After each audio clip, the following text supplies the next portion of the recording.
हमारा टॉपिक है हाइड्रोसेफेलस। नाम में ही समझ आ रहा है यार, जब कोई भी टॉपिक पढ़ो ना पहले उसका नाम क्लियर करने की कोशिश करो। जैसे हमने स्पाइना बाइफेटा पढ़ा तो हमें पता है कि spina means spine, bifida means split. ऐसी hydrocephalus, hydro means water. What water, क्या है? कुछ बॉडी में कुछ वाटर जैसा होता है, नहीं होता। यहाँ वाटर के रिस्पेक्ट में हम बात कर रहे हैं सीएसएफ की। और सेफेलस मींस ब्रेन। लेकिन अब हमारे माइंड में क्वेश्चन आना चाहिए कि सीएसएफ, तो फिर वो सीएसएफ तो ब्रेन में भी होता है और स्पाइनल कॉर्ड में भी होता है। स्पाइना स्पाइना बाइफेटा में पढ़ के आए थे। तो जब हमने स्पाइना बाइफेटा में सीएसएफ की बात करी थी तो सिर्फ और सिर्फ स्पाइन के लेवल पे बात करी थी। तो हाइड्रोसेफेलस जो हाइड्रोसेफेलस है ये होगा ब्रेन के लेवल पर भी, मगर क्या ये स्पाइन को भी अफेक्ट करेगा? बिल्कुल करेगा, क्योंकि सीएसएफ का फुल फॉर्म ही क्या है? सेरिब्लो स्पाइनल। Cerebrum spinal fluid.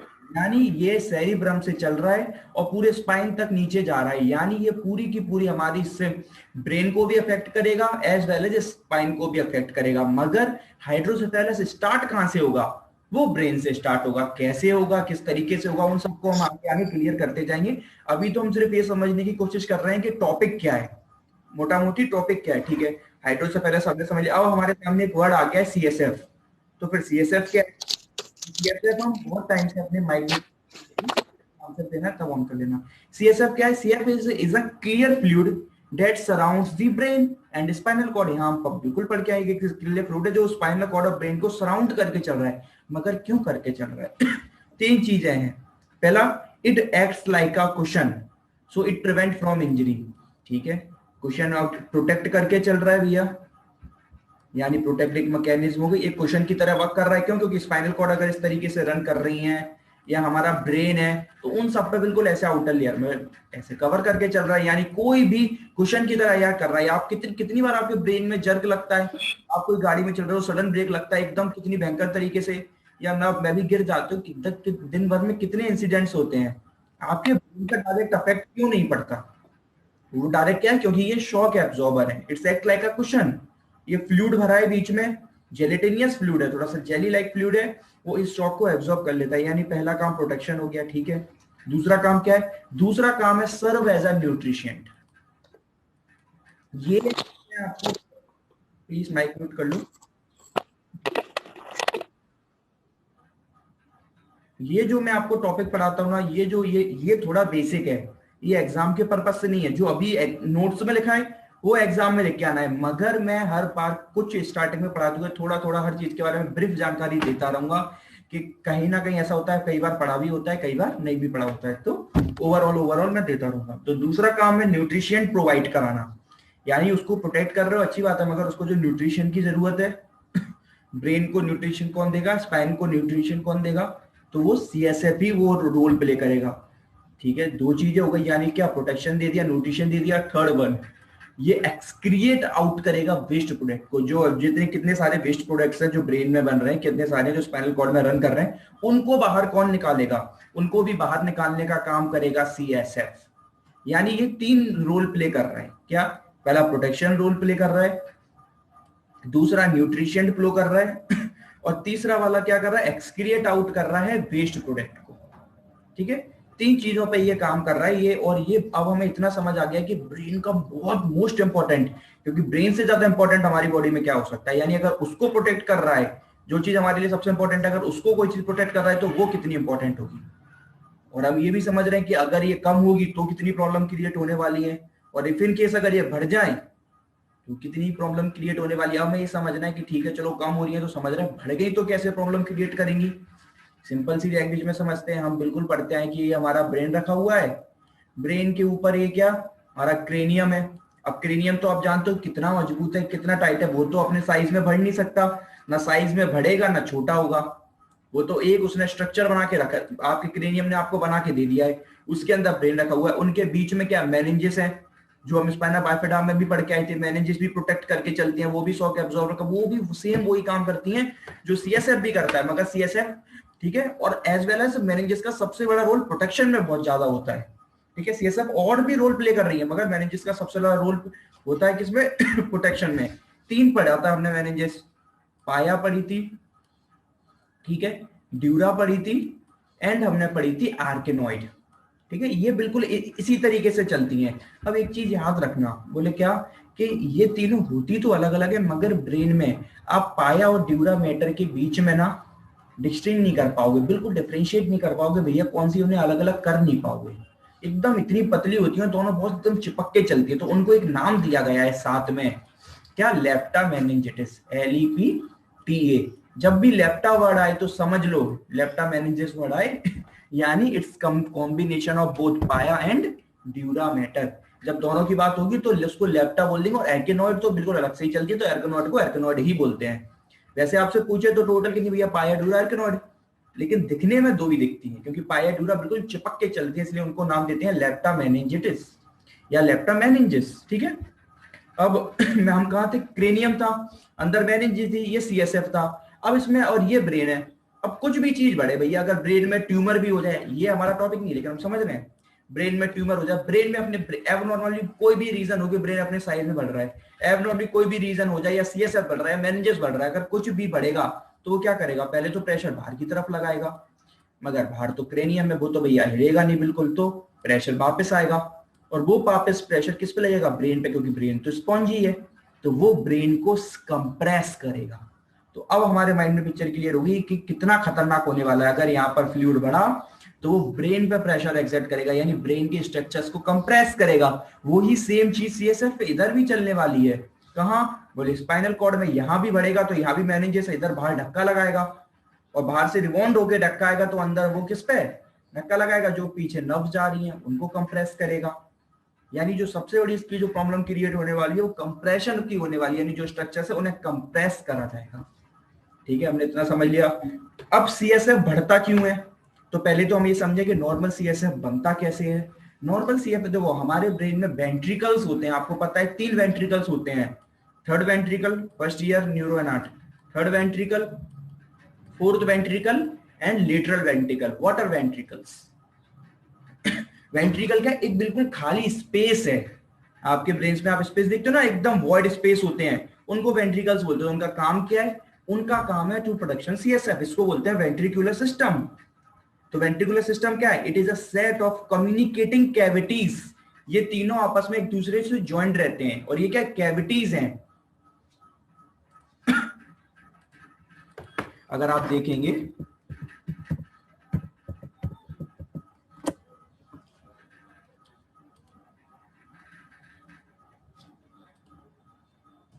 किस तरीके से, ये हमारा थर्ड वेंट्रिकल है। फोर्थ वेंट्रिकल देखो, ये प्लेसेस याद रखनी है। सबसे बड़ा कौन सा वेंट्रिकल है? Lateral ventricle. फिर उसके नीचे थर्ड वेंट्रिकल, एंड बिल्कुल पीछे एकदम छोटा सा होता है, बिल्कुल पीछे। कौन से ब्रेन में? हिंड ब्रेन में। हिंड ब्रेन में सबसे पीछे होता है भैया कौन सा? Fourth ventricle.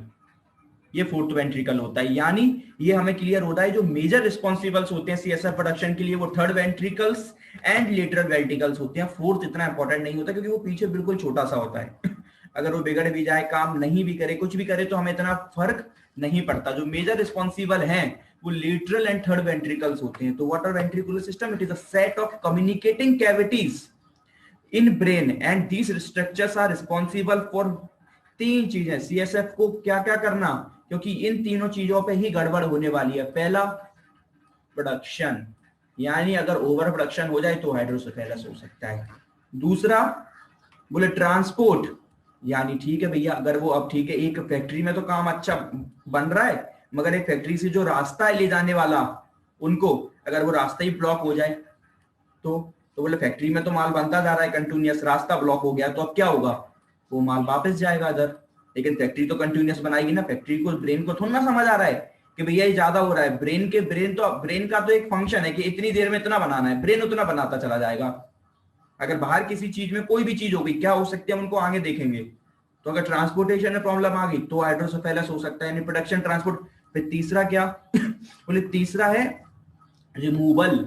ऐसा नहीं है कि बनता भी जा रहा है, उसको हटा खत्म भी करते जाना है। क्यों? क्योंकि ब्रेन पर डे बनाता जा रहा है फ्रेश, और जो पुराना होता जा रहा है उसको क्या, एक्सक्रिएट आउट भी करना है। यानी प्रोडक्शन में गड़बड़ हो जाए, ज्यादा बन जाए, या ट्रांसपोर्ट या ट्रेवल ही नहीं हो पा रहा, या फिर एक्सक्रिएटेशन के क्या, जो पुराना वाला होता जा रहा है वो एक्सक्रिएट ही नहीं हो पा रहा, वो खत्म ही नहीं हो पा रहा, यानी कोई चीज हमका यूज कर नहीं पा रहा है, बनता अलग चला जा रहा है, तो वो भी, यानी 3 चीजों पर प्रॉब्लम होने वाली है और हम तीनों प्रॉब्लम को अभी वन बाय वन समझते चलेंगे। तो सीएसएफ की डेफिनेशन क्या अभी हमने पढ़ी कि हमने पढ़ा कि hydrocephalus is an active distension of the ventricular system. हम वेंट्रिकुलर सिस्टम की तो डेफिनेशन अभी पढ़ के आए, बोला था कि it is a set of communicating cavities in brain and these structures are responsible for क्या, 3 चीज, production, transport and removal of CSF. अब उसका एक्टिव डिस्टेंशन क्या हो रहा है फिर, तो हमें डिस्टेंशन का मतलब समझना चाहिए। देखो डेफिनेशन हमेशा line to line word to word वही लिख के आनी होती है जो मेंशन होती है, बाकी सब चीज में आप घुमा फिरा लो कोई दिक्कत नहीं है, लेकिन किसी भी टॉपिक की डेफिनेशन में कभी हेर फेर मत करो अगर नंबर चाहिए तो, ठीक है। तो डिस्टेंशन का मतलब समझना चाहिए। देखो, और डेफिनेशन की सबसे बड़ी प्रॉब्लम यही होती है, वो ऐसे वर्ड्स रखे जाते हैं जो एक पूरे सेंटेंस को डिस्क्राइब कर देना सिंगल वर्ड। तो डिस्टेंशन का मतलब होता है state of being distended abnormally. Distended मतलब एक प्रोग्रेस, एक एबनॉर्मली प्रोसेस स्टार्ट हो जाती है, state of being distended abnormally. एक ऐसी प्रोसेस, एबनॉर्मली प्रोसेस स्टार्ट हो गई किसमें, हमारे वेंट्रिकुलर सिस्टम में, जो किसके लिए रिस्पॉन्सिबल था, of the brain arising when there is imbalance between CSF production and absorption. वही 3 चीजें आ गई, वही मैंने कहा, या तो प्रोडक्शन में खराब हो जाए, या एब्जॉर्प्शन यानी ट्रांसपोर्ट, या एक्सक्लूडिंग, या फिर अगर आपका क्या हो जाए कि भाई एक्सक्रिएट नहीं कर पा रहे, तो ये चीजें प्रॉब्लम आपको खराब कर सकती हैं, ठीक है। ये चीजें तो क्या वेंट्रिकल्स के अंदर बात हो गई, अगर वेंट्रिकुलर में दिक्कत नहीं है तो कोई और रीजन हो गया तो एक्सक्लूडिंग वेंट्रिकल डिस्टेंशन, अगर आप इसको हटा दो, वेंट्रिकुलर डिस्टेंशन को हटा दो, तो और भी बहुत सारे रीजन हो सकते हैं जो हाइड्रोसेफेलस बढ़ा सकते हैं। हर बार वेंट्रिकल्स की गलती थोड़ी ना है कि वेंट्रिकल्स का प्रोडक्शन बढ़ रहा है या वेंट्रिकली ट्रांसपोर्ट नहीं कर पा रहा है, वेंट्रिकली एक्सट्रिकेट नहीं कर पा रहा, नहीं, और भी बहुत रीजन है, इनको हम समझेंगे।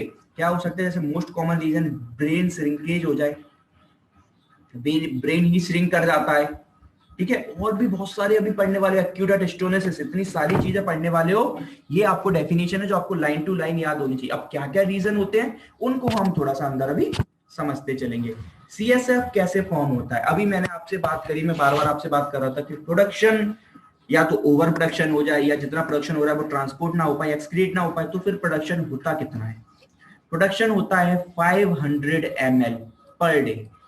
इतना सीएसएफ पर डे बनना है। अब आप पूछोगे सर बार बार क्यों बन रहा है, डेली बनने की जरूरत क्या है, इसलिए है कि ठीक है प्रोडक्शन तो कर लोगे मगर न्यूट्रिशेंट कहां से लाओगे। अभी बोला उसके 3 मेजर काम है, सिर्फ लोग प्रोडक्शन पे ध्यान दे देते हैं, ऐसा नहीं होता, हर चीजों को पकड़ के चलो, एक पॉइंट भी छोड़ोगे कहीं ना कहीं एक ऐसी लाइन आएगी जो आपको कॉन्ट्राइंडिकेट करेगी कि आपकी प्रोडक्शन तो ठीक है कोई बात नहीं, मगर वो न्यूट्रिशियंट का भी तो काम करती है, और न्यूट्रिशन तो एक सीएसएफ में खत्म हो जाएगा, तो फिर तो उसको पर डे हमें क्या बनाना रहना पड़ता है जिससे प्रॉपर न्यूट्रिशियंट अमाउंट मिलता रहेगा, क्योंकि सीएसएफ के अंदर न्यूट्रिशन है, वो ब्रेन के अंदर जाएंगे तो न्यूट्रिशन तो खत्म हो जाएंगे, इसलिए बनता जाता है। अगर 500 ml पर डे, या फिर बोल दो 0.3 ml पर मिनट, ठीक है, या फिर 0.3 ml पर मिनट बन रहा है, या 500 ml पर डे बन रहा है। किससे सीक्रेट होता है, अभी हम बात करके आए थे, हमने 3 वेंट्रिकल्स पढ़े थे, लेटरल, थर्ड एंड फोर्थ। इनके अंदर एक सेल्स होते हैं जो उसको बनाते हैं क्योंकि हमें पता है हमारे बॉडी में कुछ भी प्रोडक्शन होना हो, फाइनली शुरुआत कहां से उससे होगी, सेल्स से। कौन से सेल्स होते हैं, वो होते हैं कोरोइड सेल्स। कौन से सेल्स होते हैं, कोरोइड सेल्स। अब कोरोइड सेल जब एक साथ, देखो अब एक सेल तो बनाएगा नहीं, ऐसा तो है नहीं कि एक ही सेल बनाएगा, उन सबको वो क्या है, वो लाखों सेल्स मिलके यानी एक प्लेक्सस बनाते हैं। प्लेक्सस का मतलब क्या होता है, कलेक्टिंग, एक जाल, प्लेक्सस एक जाल बनता है, तो उन सेल्स का इकट्ठा करके एक जाल बनाते हैं, इसलिए उसको बोलते हैं कोरोइड प्लेक्सस ऑफ कौन सा, लेटरल, थर्ड एंड फोर्थ। अभी मैंने आपको बताया जो मेजर रिस्पॉन्सिबल है वो लेटरल और थर्ड है, फोर्थ क्यों नहीं, फोर्थ इतना नहीं है, वो साइज में बहुत छोटा होता है, प्लस हिंड ब्रेन में पीछे की तरफ रखा होता है, बिल्कुल छोटा सा, बनाता वो भी है मगर अगर वो मेजर रोल प्ले नहीं करता। मेजर कौन करता है, लेटरल एंड थर्ड। अभी तक का हमारा क्लियर हो चाहिए। अगर इसमें जो अभी इधर पढ़ा रहा हूं इसमें कोई डाउट आए वो आप यही पूछेंगे, ऑन क्लास में कोई डाउट चल रहा है वो क्लास में पूछेंगे, क्लास एंड हो गई उसके बाद कोई डाउट है वो उसके बाद आप वहां पर, और कितने भी हो सकते हैं, किसी भी अमाउंट में डाउट हो सकते हैं, उसका कोई रेस्ट्रिक्शन नहीं है। अब क्लासिफिकेशन बिल्कुल वही जो अभी तक हम स्टार्टिंग से बात करते आ रहे हैं, मैंने आपको जो ब्रीफ आइडिया दिया ना वो मैंने पूरे का दे दिया है आपको, अब उसी के अंदर हम वो एक एक करके थोड़ा थोड़ा थोड़ा पार्ट सबका पढ़ेंगे। जैसे क्लासिफिकेशन 2 में डिवाइड करा गया है, किस चीज में करा गया है, पहला होता है ऑब्स्ट्रक्टिव और दूसरा होता है कम्युनिकेटिंग। ऑब्स्ट्रक्टिव और कम्युनिकेटिंग का मतलब यहाँ है क्या, कि किस चीज से मतलब ये ऑब्स्ट्रक्टिव कहना चाह रहे हैं, किस चीज से कम्युनिकेटिंग कहना चाह रहे हैं। अब भी मैंने आपसे पूछा, मैंने आपसे बोला कि भैया कि अगर वेंट्रिकल के अंदर कुछ भी गड़बड़ हो जाए, वेंट्रिकल के 3 काम थे, बार बार आप बताने की जरूरत नहीं है, प्रोडक्शन, ट्रांसपोर्ट और एक्सक्रिएशन, इन तीनों में अगर कुछ भी गड़बड़ हो गई तो they come on the category of obstruction, obstructive hydrocephalus. ध्यान रखना है वो कौन से क्लासिफिकेशन के अंदर डाले गए हैं, ऑब्स्ट्रक्टिव के अंदर। यानी अगर वेंट्रिकुलर सिस्टम में कोई प्रॉब्लम होती है तो ऑब्स्ट्रक्टिव में डाल दो, मगर वेंट्रिकुलर सिस्टम तो सही काम कर रहा है, कोई बाहर से आगे परेशान कर रहा है तो उसको डालो फिर कम्युनिकेटिंग में। क्यों? क्योंकि वो कम्युनिकेशन खराब कर रहा है। नाम में रखा है ऑब्स्ट्रक्शन, यानी कुछ ना कुछ ऑब्स्ट्रक्शन लड़ रहा है विद वेंट्रिकुलर सिस्टम, और वेंट्रिकुलर सिस्टम अंदर बाहर से कोई कम्युनिकेट करके चीजों को खराब कर रहा है तो बोले उसको रखेंगे हम कम्युनिकेटिंग में, यानी obstruction of CSF out with the ventricular system, ventricular system के बाहर, that is ventricular CSF communicates with subarachnoid space. यानी क्या, ठीक है भैया वेंट्रिकल्स के अंदर बन गया, वो वेंट्रिकल्स के अंदर तो बन के रहेगा नहीं, ट्रेवल करेगा बाहर जाके पूरी बॉडीज में, पहले तो वेंट्रिकल से निकल के कहां, सबार्किनोड, ब्रेन का सबार्किनोड फेस होता है उसमें चलता है फ्लूइड, उसी में तो आएगा, फिर वो सब जगह पहुंचेगा। अगर वहीं कुछ दिक्कत हो जाए तो अब ऐसे तो वो ऐसा नहीं होगा कि भैया वो वेंट्रिकल से रिलीज हुआ और इस तरीके से ब्रेन में कहीं भी जा रहा है, ऐसे तो जाएगा नहीं, कोई रास्ता तो होगा ना जिससे वो वेंट्रिकल से बाहर निकल के ब्रेन के जो सबार्किनोड स्पेस में जाना है तो वो स्पेस ही ब्लॉक हो जाए। तो फिर तो क्या इसमें वेंट्रिकल की गलती है? नहीं। बोले कम्युनिकेटिंग वाला पार्ट खराब हो गया, हम तो कहीं पहुंचा रहे हैं, रास्ते में ही कुछ हो जाए तो अब वो तो उसकी फैक्ट्री की गलती नहीं है ना, फैक्ट्री ने ट्रांसपोर्ट सही करा, अच्छे से पैक करके सब कुछ बाहर पहुंचा दिया, लेकिन बाहर जहां पहुंचाना था उसी में कुछ गड़बड़ है तो वो फिर वो आता है कम्युनिकेटिंग के अंदर। उसके हम अभी डिफरेंट डिफरेंट कॉजेस पढ़ने वाले हैं कि ऑब्स्ट्रक्टिव वाले गलत क्यों हो सकते हैं और कम्युनिकेटिंग वाले गलत क्यों हो रहे हैं। ये कॉजेस बिल्कुल अच्छे से समझना है, एक एक करके समझते हैं बिल्कुल, ठीक है। बाकी यही एकदम कहीं भी कोई भी डाउट नहीं रहना चाहिए। अब ऑब्स्ट्रक्टिव के अंदर अगर आप देखोगे ना तो दो वर्ड इन्होंने लेके रखे हैं। बोले कौन कौन से? ऑब्स्ट्रक्टिव के अंदर इन्होंने 2 वर्ड लेके रखे, एक एक्वायर्ड है और एक कंजेनाइटल है। क्या मतलब होता है? एक्वायर्ड का मतलब होता है कि इसको हमने हासिल करा, बचपन से नहीं था, और कंजेनाइटल का क्या, कि पैदाइशी, जो पैदा होके आए वही। तो कंजेनाइटल में हमेशा याद रखो कि कोई ना कोई डिसीज ही कॉज करेगी हमेशा, जो हमने हासिल करा वो बाहर से कुछ ना कुछ चीज आके खराब करेंगी, मगर जो कंजेनाइटल है वो कोई डिसीज करेगी। अब एक वर्ड दोनों में दिखाई दे रहा है जो कॉमन है, जो डैंडी वॉकर, ये पढ़ने वाले हैं इसको बहुत, इसमें ये न्यूरोसर्जिंग और चाइल्डी मालफॉर्मेशन दोनों, डैंडी वॉकर खराब करता है 4th वेंट्रिकल्स। अब आप बोलोगे कि सर 4th वेंट्रिकल तो इतना रिस्पॉन्सिबल नहीं था, मैं बताऊंगा ये डैंडी वॉकर सिंड्रोम बहुत इंपॉर्टेंट है, चाइल्डी मालफॉर्मेशन, ये सब बच्चों के लिए बहुत मोस्ट इंपॉर्टेंट है। इनको जब हम टॉपिक वाइज पढ़ते जाएंगे तो आपको बिल्कुल क्लियर करते जाएंगे, और मैं आपको वहां याद दिलाऊंगा। एक बात याद रखना, एक चीज में बहुत याद रखना कि डिसीज और डिसऑर्डर एक बहुत बड़ा डिफरेंशिएट होता है इनके बीच में। डिसीज पर्टिकुलर एक चीज होती है जिससे वैसे आप कोई बाहर फॉरेन पार्टिकल की वजह से हुए, मगर डिसऑर्डर क्या होता है कि आपकी बॉडी की वजह से खराब। मैं आपसे पूछूं कि जॉइंटिस क्या है, डिसीज है कि डिसऑर्डर है? सोच के आंसर देना है।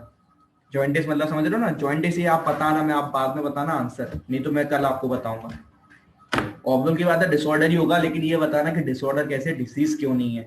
ये जिस दिन डिफरेंशिएट क्लियर करने लग जाओगे कि क्या डिसीज है और क्या डिसऑर्डर है, तो उसमें क्या पूरा ट्रीटमेंट प्रोटोकॉल चेंज हो जाता है, क्योंकि डिसीज वो ही कंडक्ट करेगा जो कहीं ना कहीं जिसमें फॉरेन पार्टिकल का रोल प्ले होना चाहिए। जब तक कोई फॉरेन पार्टिकल बॉडी के अंदर एंटर नहीं कर रहा है आप उसको डिसीज नहीं बोलेंगे। डिसऑर्डर आप उसी को बोलेंगे जिसमें क्या है, विद इन बॉडी हो रही है। तो अब देखो बताता हूँ एक लाइन में, जॉइंटिस में क्या होता है, बिल्रुबिन का लेवल बढ़ता है आरबीसी रप्चर होने की वजह से, तो बॉडी की खुद की मैकेनिज्म प्रॉपर हो जाती है जिसकी वजह से आरबीसी रप्चर होती है और बिल्रुबिन का लेवल बढ़ता है, और बिल्रुबिन ही येलो कलर में होता है, इसलिए आपकी बॉडी पूरी येलो पड़ जाती है। तो लोग जॉइंटिस को डिसीज समझते हैं। ऐसी बहुत सारी डिसीजेस हैं जो डिसऑर्डर्स हैं जिनको डिसीज बोलते हैं। हमेशा जब भी याद रखो एक ही रूल है कि फॉरेन पार्टिकल्स अगर बॉडी में कभी भी एंटर कर रहा है उसको डिसीज बोलो। अगर कोई लग रहा है कोई फॉरेन चीज नहीं आई, विद इन बॉडी हुई है, वो कभी डिसीज नहीं, हमेशा डिसऑर्डर होगा। तो ऑब्स्ट्रक्टिव में हम देखेंगे ये वर्ड बोला एक्यू, व्हाट इज एक्यूट स्टोनिसिस। इसका एक बहुत प्यारा, ये देखो ये रहा एक्यूट स्टोनिसिस, ये जो सेरिब्रल एक्यूडक्ट रखा है इसी को एक्यूडक्ट स्टोनोसिस बोलते हैं, इसी सेरिब्रल एक्यूडक्ट। एक्यूडक्ट क्या है? एक्यूडक्ट एक रास्ता, स्टेनोसिस मींस उसका बंद हो जाना।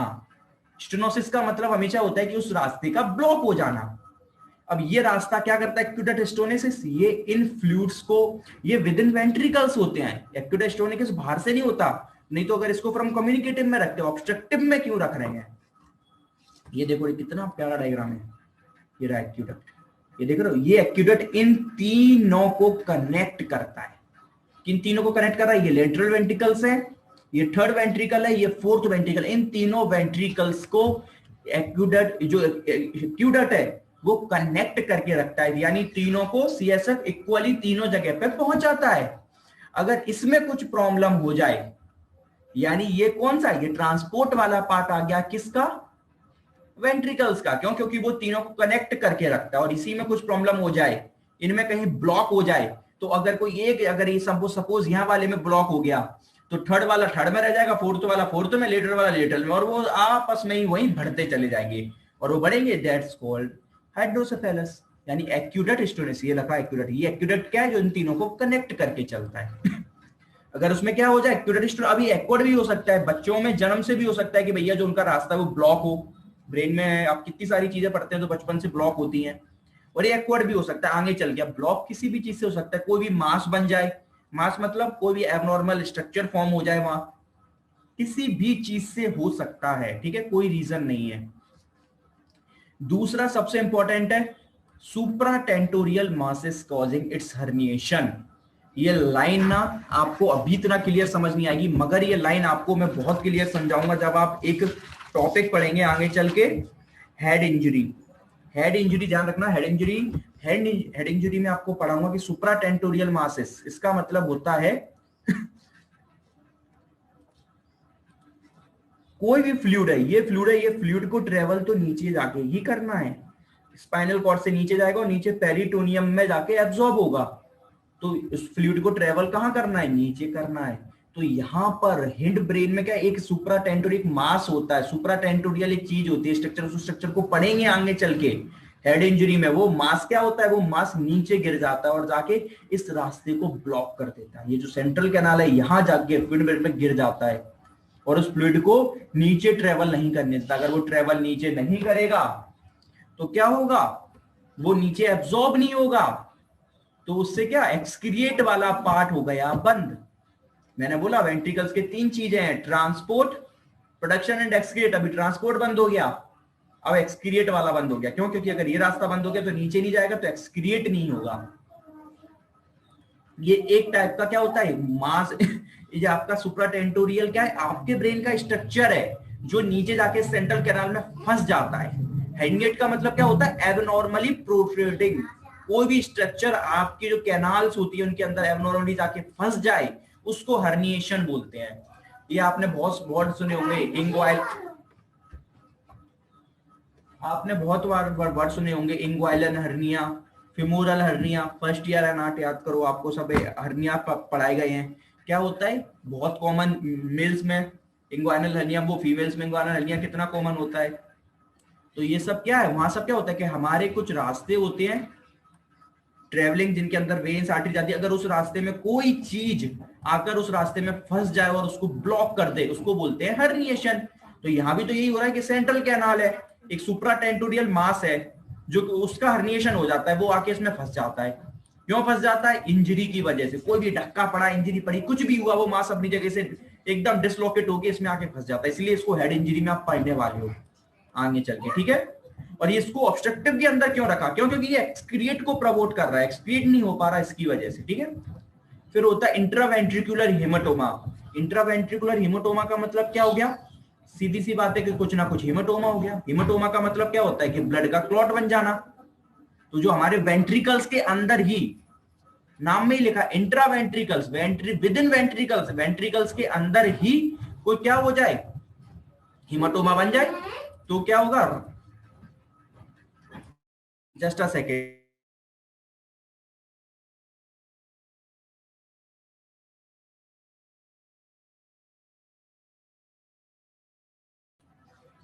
ये जैसे ही लेक्चर खत्म होना फटाफट लिंक से दोबारा आ जाना। हाँ, और ये मैं आपको अभी बता रहा हूँ कि जब भी जैसे मैं आपको नहीं बोलूँ कि लेक्चर एंड नहीं हुआ तो तब तक जाना नहीं है, मैक्सिमम एक ही बार होना है, लेकिन 2 बार भी हो जाए कोई दिक्कत नहीं है, लिंक पे दोबारा आना है, ठीक है। तो मैं आपको क्या बता रहा था कि इंट्रावेंट्रिकुलर हेमाटोमा, यानी जो वेंट्रिकल्स हैं इनके बीच में ये छोटे छोटे से रास्ते हैं, दिख रहा है, इंट्रावेंट्रिकुलर, ये बिल्कुल छोटे छोटे रास्ते, यही ब्लॉक हो जाए। अभी तो अपन एक प्रॉपर रास्ता पड़ गया जिसको अपन एक्विडक्ट बोला था, लेकिन खुद की भी तो छोटी छोटी गली होती है। एक बड़ी रोड है सिटी की, वो तो हमारी एक्विडक्ट हो गई, लेकिन खुद की हर गली से एक छोटी गली तो भी निकलती है जो सिटी उस मेन रोड के लिए खुलती है। अगर वही ब्लॉक हो जाए तो क्या होगा, उससे विद इन पर्टिकुलर वही वेंट्रिकल खराब होगा। क्योंकि देखो एक्विडक्ट स्टोनिस में तो तीनों गड़बड़ हो रही थी, मगर इसमें मैं अगर आपको बोलूं कि सिर्फ ये, तो लेटरल वाला बिगड़ेगा, अगर उसका ये वाला बिगड़ेगा तो बोले थर्ड वाला बिगड़ेगा, अगर ये बिगड़ेगा ये वाला इधर के नीचे तो बोले फोर्थ बिगड़ेगा। तो पर्टिकुलर वो ही बिगड़ेगा जिसका इंट्रावेंट्रिकुलर हीमाटोमा हो रहा है, यानी विद इन वेंट्रिकुलर। इंट्रा का मतलब क्या, वेंट्रिकुलर के अंदर, ठीक है। फिर आखिरी हमारा ट्यूमर, ब्रेन ट्यूमर भी ये कराता है। क्यों कराता है भैया, ट्यूमर ब्रेन के किसी भी पार्ट में हो सकता है। अब वही वाला पार्ट अगर वो वेंट्रिकल्स के अंदर हो जाए, अब ये वाला पार्ट आप इसको कम्युनिकेटिंग में भी रख सकते हो। अगर वेंट्रिकल के अंदर हो गया तो ऑब्स्ट्रक्टिव में रख दो, बाहर हो गया तो कम्युनिकेटिंग में रख दो। इंट्रावेंट्रिकुलर हीमाटोमा है, अगर वो हीमाटोमा वेंट्रिकल्स के अंदर है तो वो ऑब्स्ट्रक्टिव है, और वो जो अगर वो हीमाटोमा वेंट्रिकल की जगह वेंट्रिकल्स में नहीं हो रहा बल्कि बाहर कहीं हो रहा है, जो कम्युनिकेट कर रहा है उसके अंदर हो जाए तो क्या, फिर वो कम्युनिकेटिंग में हो गया। यानी कोई ऐसी चीज जो बाहर से आके आपके सीएसएफ को खराब कर रही है वो कम्युनिकेटिंग हो गई, और विद इन वेंट्रिकल्स की वजह से ही हो रही है, ब्रेन की वजह से ही हो रही है, तो वो आपकी ऑब्स्ट्रक्टिव हो गई। तो ट्यूमर क्या, ब्रेन में ट्यूमर कहीं बन गया और उसने वेंट्रिकल्स को ही डिस्टर्ब कर दिया, यानी सबसे मोस्ट कॉमन है वेंट्रिकल का ही ट्यूमर बन जाए।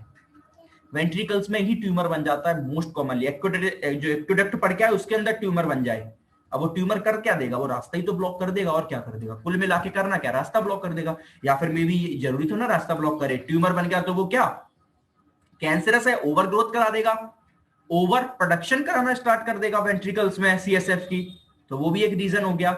कम्युनिकेटिंग में क्या, थिकनिंग ऑफ लेप्टोमेनिंजेस। अब ये वर्ड मैंने आपको बताया था कि लेप्टो, मैंने आपको क्यों बताया था, लैपटॉप के अंदर कौन कौन से आ गए, पी प्लस डी, ये पाया और ड्यूरा।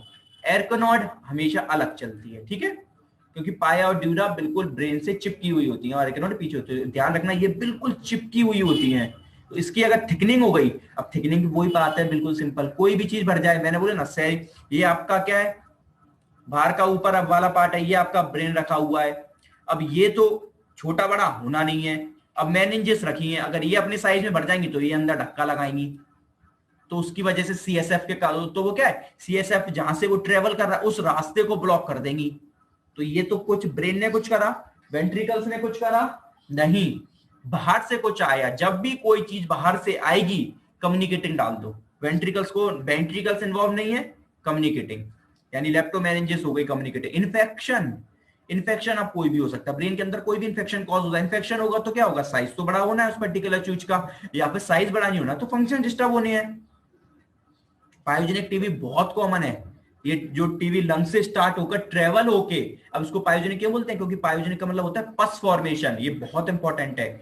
नॉर्मल टीबी कुछ नहीं करेगी लेकिन पस वाली कर देगी, क्यों, क्योंकि अगर पस फॉर्मेशन होगा तो उस रास्ते को, वो पस बीच में अड़के उस रास्ते को ब्लॉक कर देगा, इसलिए पायोजेनिक टीबी इसलिए बोल रहे हैं, ठीक है। सब आर्किनोइड हेमरेज, सब आर्किनोइड हेमरेज का मतलब यहाँ क्या हो गया, यहाँ मतलब कि जो आर्किनोइड स्पेसेस थे, अपन ने बात करा था ना कि वेंट्रिकल्स के बाहर जाके वो जाता कहाँ है, आर्किनोइड स्पेसेस में, तो सब आर्किनोइड हेमरेज हो जाए, जो आर्किनोइड जिसमें वो सीएसएफ जाना है वहीं पर रास्ता ब्लॉक हो जाए, तो वही सारी चीजें हैं। इंक्रीज सीएसएफ विस्कोसिटी, अब यहाँ पर क्या हो रहा है, विद इन सीएसएफ में गड़बड़ हो गई, या तो प्रोडक्शन इंक्रीज हो जाए या फिर जो सीएसएफ है वो ही ज्यादा विस्कस हो जाए। विस्कस होने से क्या, वो उसकी प्रॉपर ट्रेवल नहीं कर पाएगा। कोई भी चीज है एक पानी ले लो, एक ऑयल ले लो, तो कौन ज्यादा स्पीड से ट्रेवल करेगा, सीधी बात है पानी, क्यों, क्योंकि वो जितना ज्यादा विस्कस होगा उसकी स्पीड उतनी स्लो होती चली जाएगी। तो सीएसएफ की विस्कोसिटी बढ़ाओ, ट्रेवलिंग स्पीड स्लो हो जाएगी, मगर प्रोडक्शन तो उसी रेट से हो रहा है, तो क्या उससे सीएसएफ बढ़ जाएगा या एक्सेसिव प्रोडक्शन ही होने लग जाए किसी कोई ना कोई कम्युनिकेटिंग की वजह से। तो ये हमारे थे मेन कॉजेस, ये आपको बिल्कुल याद होने चाहिए। कोई भी कॉजेस में प्रॉब्लम है तो बता देना, अभी कोई अगर अभी नहीं समझ आ रहा बाद में पढ़ो, बाद में कोई प्रॉब्लम आए तो बताओ, कोई जल्दी नहीं है, ठीक है। अभी नहीं समझ आए अभी बताओ होता क्या है, इस पूरी मैकेनिज्म पे ध्यान मत दो, मैं जो बता रहा हूँ वो देखो, उसमें क्या लिखा है वो मत अभी पढ़ना। ये आपके हैं वेंट्रिकल्स, ठीक है, ये आपके वेंट्रिकल्स हैं, इन्हीं के अंदर सीएसएफ का प्रोडक्शन होना है, ठीक है। अब साइज बढ़ता कैसे है ब्रेन का, ब्रेन का साइज बढ़ता कैसे? अब इनके अंदर प्रोडक्शन, अब इनके अंदर ओवर प्रोडक्शन हो किसी भी चीज का तो क्या होगा? पहले तो नॉर्मली बाहर निकलते थे, मगर ये इसकी एक लाइनिंग होती है।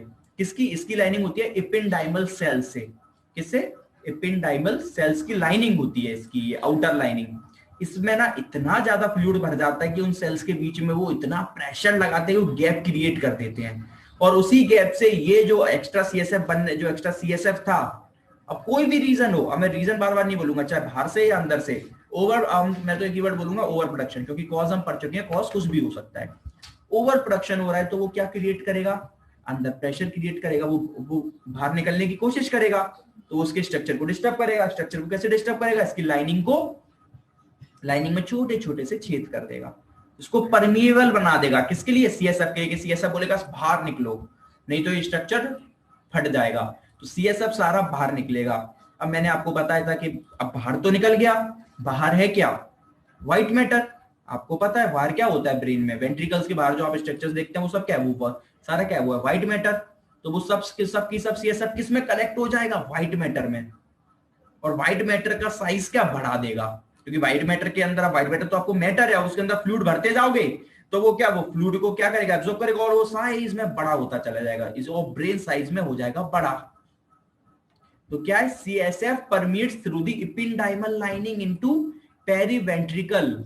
जो वेंट्रिकल्स है इसके अंदर से बाहर निकलने लग जाता है। किसके थ्रू? एपिंडाइमल लाइनिंग होती है, एपिंडाइमल सेल्स होते हैं, उसकी लाइनिंग होती है, वो परमिएबल हो जाती है सीएसएफ के लिए, और वो एबनॉर्मली इससे बाहर निकलने लग जाती है। वैसे तो इनसे एक रास्ता जाता है प्रॉपर जिससे सीएसएफ बाहर निकल रहा है, मगर इतनी क्वांटिटी में बनने लग गया कि अब वो उसने इसी लाइनिंग को ही खराब कर दिया, और इस लाइनिंग से कहीं भी आप बाहर निकलिए। पहले तो एक रास्ते से बाहर निकलती थी, इसलिए व्हाइट मैटर अफेक्ट नहीं हो रहा था, मगर अब कहीं से भी निकलेगी तो आसपास तो सारा व्हाइट मैटर है, उसमें सब भरेगा। भरेगा तो व्हाइट मैटर क्या, डैमेज होना है, सीधी सी बात है, उस पर प्रेशर लगेगा तो वो डैमेज होगा। तो लाइनिंग इनटू पेरीवेंट, क्या जो वेंट्रिकल्स क्या होगा व्हाइट मैटर में करेंगे, वो क्या क्लियर, वो क्या करेगा? वो व्हाइट मैटर को डैमेज करेगा। प्लस एक चीज और होती है, एक वर्ड दिया ग्लियोटिंग स्कारिंग। ये वर्ड याद रखना, जब इन लोगों का आप एमआरआई कराते हो आपको चीजें एकदम शाइनिंग दिखती हैं, चमकती हैं। ग्लियोटिंग का मतलब होता है, ग्लियोटिंग मतलब चमकदार। और स्कैरिंग कब होगा? जब कोई चीज डैमेज हो जाएगी तभी तो स्कार बनता है। आपको चोट लगती है, स्कार कब बनता है? जब चीज डैमेज होती है तभी तो स्कार बनता है। तो वो जो ब्रेन के अंदर स्कार बनता है ना वो चमकदार बनता है। क्यों बनता है? क्योंकि उसमें से पहली बात तो वो खुद व्हाइट मैटर है और उसके अंदर फ्लूइड भर गया है, तो बढ़िया एकदम, जैसे आप एमआरआई में देखते हो तो वो चीजें एकदम आपको उठी उठी बड़ी बड़ी और चमकदार दिखती है अलग ही। तो समझ आ जाता है कि ठीक है भैया व्हाइट मैटर डैमेज हो गया है, और इसी को वर्ड बोलते हैं ग्लियोटिंग स्कारिंग। जब एमआरआई पढ़ोगे हाइड्रोसेफेलस की कभी, तो उसके अंदर वर्ड ये आएगा कि ग्लोटिक स्कारिंग नजर आ रही है कि नहीं। तो ग्लोटिक स्कारिंग नजर आए तो हमेशा ब्रेन माइंड में आपके की चीज दौड़नी चाहिए, ओके कि व्हाइट इतना ज्यादा हो गया कि वेंट्रिकल से सब बाहर निकलने लग गया और व्हाइट मैटर डैमेज हो गया है। व्हाइट मैटर डैमेज हो गया है मतलब ये पेशेंट रेज्ड आईसीपी का पेशेंट है।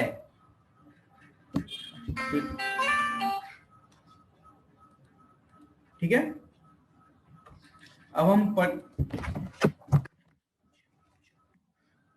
अब ये दिक्कत क्या है? अब अगर आपने बच्चों में देखा होगा तो आपने बच्चों में एक चीज देखी होगी, वो क्या, कि बच्चों में उनके हेड बड़े हो जाते हैं। ये देखिए बच्चों में उनके हेड बड़े हो जाते हैं। हेड क्यों बड़े हो जाते हैं, बड़ों में क्यों नहीं होते? बहुत बड़ा रीजन है। अब अभी हम समझते हैं क्या रीजन है बच्चों में हेड क्यों बड़े हो रहे हैं। उसका रीजन है सूचर्स।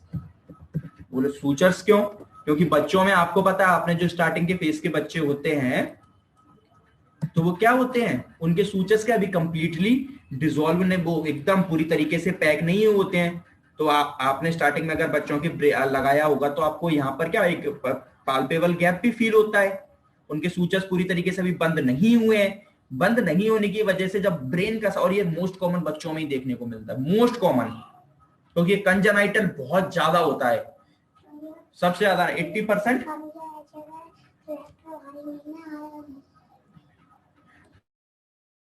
तो ये क्या हो रहा है, मोस्ट कॉमन रीजन है कि ये बच्चों में होता है, 80% बच्चों में होता है। तो उनके सूचर्स डेवलप होते नहीं है। अब जैसे ही लगेगा